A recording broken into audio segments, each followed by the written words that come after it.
عمرك خبيت معلومة عن زميلك بس عشان خايف يظهر أشطر منك؟ مش كل كدب بيبقى كدب صريح. في عالم البيزنس النهارده المعلومة هي القوة.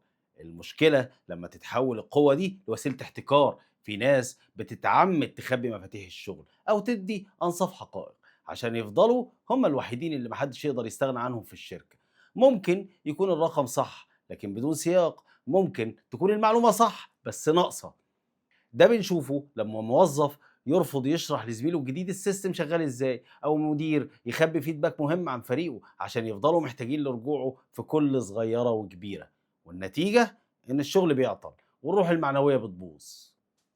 اخفاء المعلومه عشان مصلحتك الشخصيه مش ذكاء مهني، ده نوع من انواع الغش الناعم وخيانه لامانه المكان. في آية في القرآن الكريم بتقول: ولا تكتموا الشهادة ومن يكتمها فإنه آثم قلبه. والشهادة هنا هي كل علم أو حقيقة بيترتب عليها حق.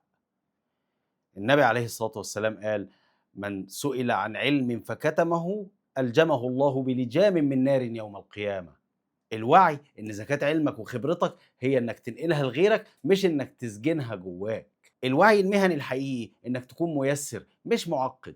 الشاطر بجد هو اللي بيبني نظام الكل يفهمه، مش اللي بيخلي نفسه عنق الزجاجة. لما بتشارك المعلومة انت مش بتفقد قيمتك، انت بتكبر في عين الكل وبتثبت انك واثق من شطارتك. النهاردة لو حد سألك على حاجة بتعرف تعملها علمها له بضمير. ولو عندك معلومة هتفيد زميلك في حاجة هو شغال عليها لوحده، قول له عليها من غير ما يطلب. جرب كرم المعلومة وشوف البركة في شغلك هتبقى عاملة ازاي. العلم بيكبر لما نوزعه وبيصغر لما بنخبيه. انا محمد ابو حميد. الوعي مش بيزنس، الوعي مسؤولية.